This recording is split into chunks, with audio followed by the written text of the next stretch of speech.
Hello, everyone. Amanda Howard here with Sotheby's International Realty, and I am honored to have Stacy George here with us today. Stacy is a good friend of mine. I have known Stacy for several years, and he's been involved so much so with the community that when he called me with this exciting opportunity, I asked Stacy if he wouldn't mind coming on here with me so that I could share what he is running for, this opportunity that he has, but we as a community have with him, so that I could share that on my platform, because I do think this is going to be impactful for all of us. And I know his heart and the care and love he has for this community and everyone that he serves within it.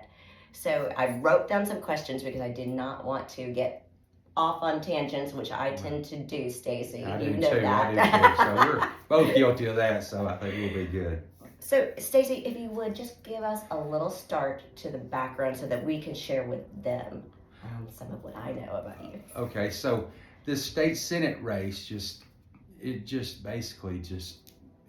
fell in my lap, and it's an opportunity of a lifetime. It's in a special election, January 19th, and it's a January 9th. It's a January 9th election. I may have said January 19th, but it's January 9th, and it's District 9. So I want to tell people it's 9 and 9 because turnout's the big thing. And this low turnout primary is going to be amazing, and it's an amazing opportunity. It's quick, and I'm quick on my feet. And so that's the reason I have such a great opportunity here, and I'm just so excited. But me, it started as a child, going up. But the thing that really growing up was just rough. But where I really started at is Wiley Laboratories in Madison, 1987. All my friends went to the beach. They're like, we're going to the beach, and I had a job from high school directly in there because I had to get insurance, to have health insurance. So I went to work at Wiley Laboratories. During that time, I worked for Lockheed Martin, testing for them. My last project was for Boeing out of Wichita, Kansas, and his name was David Yee. I spent a year talking to him and working on projects. I worked for Hellfire, Longbow Missile Systems testing, SCI, Teledyne Brown. Every company here, I've worked in nuclear power plants all over the United States during that time. So for 10 years, I worked 10 years there, locked my retirement in, and 3 days later I went to the Department of Defense working for Amtech Corporation, but Albritton was my boss, and it was amazing. I was at Test Area 2, holding a Longbow and Hellfire missile and doing testing on it when I decided to run for office, and I actually won the first run to the Morgan County Commission and served 2 terms there, first Republican elected since Reconstruction. And so I worked there 8 years, and then I've been a correction officer for 13 and a half years for the state of Alabama in St. Clair Prison and Limestone Prison here. And that's what I know that I have seen you on the news quite a bit about when you were in the corrections field. Yes. And that is where I really first saw you, was on television. And I saw his heart, the care and concern that you had for the correction of your humans around you. That things were just a little, we don't want to go down this tangent, but things just weren't running as properly as they should. And I love your faith and your heart, and that you wanted to help. That's right. And that I believe really has served the community well. And thank you. And it shows that you have the best intent for others and for our community, and that there's not an agenda that is going to benefit your pocketbook, which is something I won't go on a platform, but I feel like I see too many times in politicians. It needs to be a servant leader. We need servant leadership in our community, and it needs to be the betterment of our community. So, Stacy, if you would share with me a little bit about why is this seat, or well, actually, I should probably take a step back. I'm curious about why is this seat important and what it's going to do for the community, what you would be serving for our community. But what is a special election? I know that's a question I am hearing. And I'm going to give you something that I just found out a few minutes ago that nobody knows yet. So I just got a statewide endorsement by the Alabama Correction Officers Association. And so that was huge a few minutes ago. So nobody That's knows awesome. that the media doesn't know that the first people know it's here. That was amazing. They called me out of Awesome. Florida, the guy that's the director, and he says, we this is opportunity. So he says, wow, we got an opportunity to have somebody down there. And he said the prisons right now is at 1 billion for one prison. It started out at 200 million. I've been following this, kind of fighting this battle, but we're spending more on an incarcerated individual in a year than we are a child education. 1 billion, 200 million to 1 billion. We've got to stop it. It will not house one more person. So this new prison, it's not to house more people. It's no more. The numbers are the same. So in other words, we're spending $1 billion to house the same number of inmates. So that's a problem. Yeah. Educating them is good, but we have to educate our children, and it's about to get into a big deal. But a special election is what's interesting. I've never run a special election, so it just so happens that I was set up and prepared. I have strategy-wise, I've run for governor of Alabama twice. And people said, why did you run? And I said, I would pay the qualifying fee. Nobody cares who runs for county commissioner, but they give you a platform to change things. And so I used that as a tool, and I built name identification so I could win this race. So I always wanted to have this state, like a state house, state senate opportunity with an open seat. And so a special election is, Clay Schofield took a job and he resigned just out of nowhere, took a job with the Business Council of Alabama, which was a good job, a lobbyist job. And I wouldn't want a lobbyist job, but he's been a really good guy. He's a farmer is what he ended up, and now out of all those things I do, I'm a farmer. And so what's interesting is I do grow cropping. My wife said that's too dangerous, the prison. At the end, we had 5 people at night, and if you live close to the prison at night, at best you got 4 or 5 officers watching 2,300 inmates. Wow. Now, that's a problem. I mean, it's a problem for we have a lot of sexual assaults on inmates that shouldn't be happening. It's sad, and we don't tolerate that in this out here, and we shouldn't. I don't mean to cry. I'll probably cry some, but it's I don't like anybody being hurt in any way, and we have officers in danger. And so my wife said, you have to quit. And so we prayed and we had confirmation. So I just went ahead and got my 13 and a half years in, and she said, what are you going to do? I said, God's blessed me. What we have is paid for, everything. I said, praise God. And so I had an opportunity to start several businesses up. And so that's been good. Grow cropping.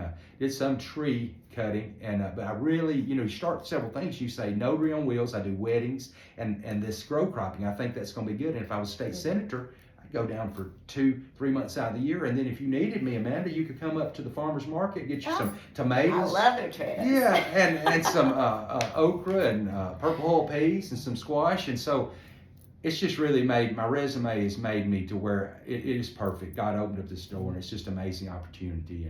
But a special election, let me get back on it, I rant, but a special election is when somebody resigns, the governor has to immediately have an election. Nobody was ready. They had a 2-day qualifying opportunity. Okay. You had to be on point. And what was interesting is I was making a business transaction, and my wife sent me a text, and she said, Clay Schofield has just resigned. And I knew God was doing something because Joe King, Attorney Joe King's a good friend of mine as well. And I'm on a commercial right now with him. I've been running for 2 or 3 months. And I said, God, you want me to run for something? Because my name ID is high now. The only problem is before I left the prison, I'm like 40 to 50 pounds lighter because I done the commercial like 2 years ago.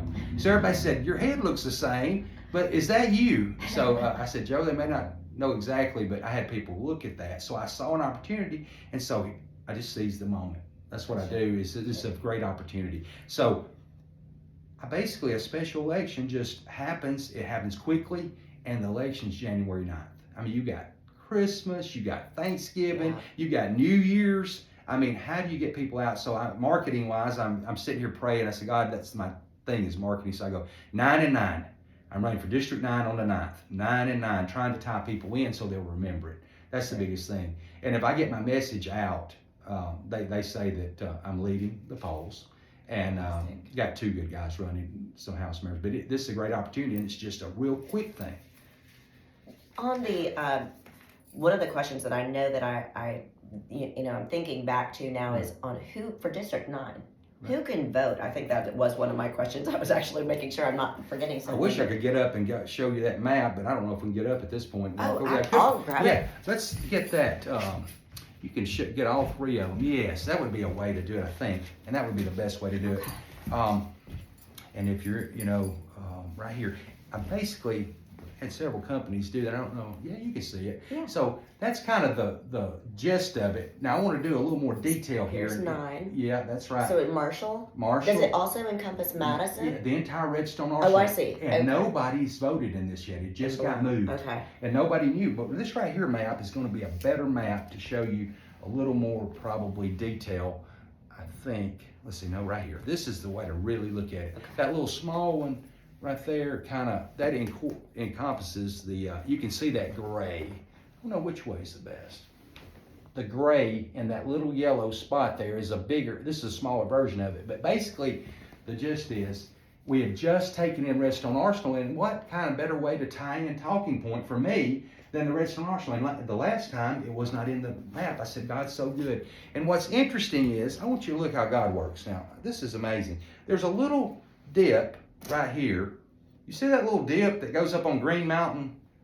There's a little small dip. Absolutely. Well, I have a meeting, a prophetic meeting. We meet, I go to several church functions, but I have a meeting with 8 people, and they live in Madison County. And he said, well, I don't know if I live over there or not. That little section that goes up, he's the last house on it. Him and his wife are in this district. Now, what's the chance of meeting an Arab? 2 people from Huntsville, 8 people in a group, and they actually live. They're the last house in that district. Amazing. Wow. So it was amazing. That is incredible. Yeah. So anyway, it's Owens Crossroads and over in that area, New Hope, and we were able to tell you. I guess it's okay to tell you, my good friend Dr. Wayman Burke, my political science teacher, who made me political science student of the year in 1999 at Calhoun, said, I need you to come to over here tonight. And so he donated some property. It'll be named after his father, a park. So if you're in real estate, be ready. And he said, Stacy, now the only reason you're in politics, the only reason you wrote a book about it, and the only reason you ran for office at all was because of me. So he said, I expect you to get some state money for this park over here. So I said, I love parks. I walk every morning. So that's an opportunity. We're going to make it look nice. That's awesome. On that topic, please share with us, what are some of the other impacts that you would like to see and you would like to make when you win this seat? And please say that the seat again. I know it's District 9. State Senate District 9. Okay. And election is January 9th. It's not the March primary because everybody gets confused. Everybody's going to vote when the presidential, but this 9th is going to be a very low turnout. And that gives me an advantage because I connect with people. And that's what I do best. Very true. Yeah. So what is the platform that you are running on, the changes you would like to see or enhanced? Well, one thing I would like to do is, the gas tax was passed a few years ago. And, my background, I come from, my dad was paralyzed when I was 12, and we were raised on disability, Social Security. I had to get a job pulling weeds at 12 years old. My mom stayed with him. So I worked hard all my life, and I believe in a hand up, not a handout in life. And so there are people hurting right now. And, gas prices aren't high, but that 10 cents makes a difference. I want to eliminate totally, not play with this thing, not play with the grocery tax, eliminate the grocery tax. We shouldn't be paying that. And those are 2 things that we need to do. And we have plenty of money in Montgomery, I promise you. If we stop building prisons, we could do a whole lot with that $1 billion. So that's the whole point. And I guess, the reason I ran for office was because of a piece of real estate. And I wrote a whole book about it. And so I do not like rules that don't make sense, that don't make any sense when you're selling a piece of real estate. And I could tell you a story, if I had time, about a piece of real estate. I paid for a piece of property, owner finance, for 2 or 3 years. I lived at the time in a 1968 model mobile home that my grandmother had left me. Mm. I was starting out like everybody else, struggling, trying to make it. And I had worked and found me a piece of property. And I went out, I took off work, I went out, done the surveying myself to save money, cutting bushes, trees, got the surveying done, and I paid for it 2 years, and we're financially perfect, first time home buyers, ready to go. And I went to the county commission. I said, well, I want it ready to buy my land. They said, it's not. There's three types of roads: a public road, a county maintained road, and a private drive. Mhm. And so this was on a public road, but it wasn't county maintained. And they said, you can't buy it. I said, oh my gosh. I said, well, there must be some mistake. So anyway, long story short, I had looked, and I noticed some other people were doing the same thing, but they were, registered to vote, which I wasn't even registered to vote at the time. And they were, in the political circles and in the in crowd, I guess, if you will. And they were selling property similar to this, but I couldn't buy it. And it never worked out. So anyway, the property owner was nice enough, gave me my money back, but I lost that surveying fee. And it ignited something in me. That fiery furnace still burning in my book. So basically, I ran for office and won. I ran for office first time run and spent 2 years campaigning and won the first run. 78 votes. Nobody in history's done that. And so I was like, okay, guys. So we want to talk about real estate and rules. I'm real passionate about that because that's the whole reason I'm in politics. Yeah. And so anyway, later on, I built a house and it was fine, but I don't like rules that don't make sense. I don't like you going to the courthouse. Been a county commissioner 2 terms. I don't like people being rude to people. I don't like in the probate judge's office. I love people. There's some good people, but people that work for the public. While I was county commissioner, nobody was rude to the public. Nobody was rude to realtors or people that are trying to find information. And we need to streamline some of those things so that it's easier. I need to say, Amanda, what do we need to do? What can help make it easier to buy and sell real estate? And there are rules in certain areas. Yeah, you need rules. Yeah, in subdivision, certain areas. But I'm in rural Morgan County where you got hogs and deer and dogs running loose, and you're out here, and people live in rural Alabama because they want to, and then so we don't want to, just put these restrictions out here where they're not necessary, and we wouldn't. And I had several situations where I had to stand up to the county commission. Had one lady building property over in Union Hill. She had her house built. Not like me, not trying to buy a piece of property to build a house. She was on the last phases, already blacked it in. Nice house. And the county commission told her she couldn't buy it because she didn't have her paperwork right. And I was like, yeah, this is good. So I said, okay, guys, either she buys this or I'm voting no, and I'm going to raise a big fuss. And most people don't want me raising a fuss because I can be mean sometimes, and I'm real passionate. So anyway, she was able to sell that piece of property by we made an exclusion. But we need to look at these subdivision rules that these counties have in place, and we need to make it fit selling real estate. Right, and I wouldn't say that you're mean. You are passionate, and you stand up for what's right, and that's what I do appreciate is that you.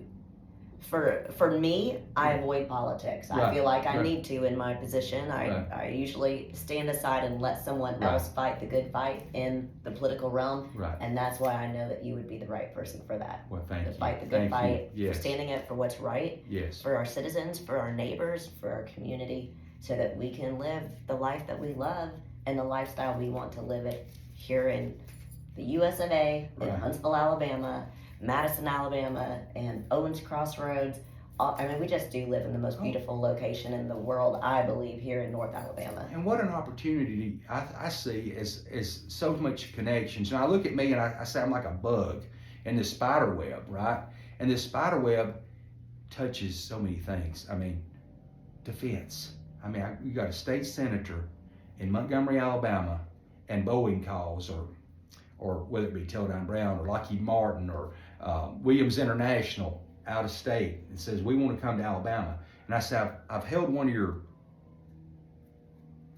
specimens or your missiles in my hand.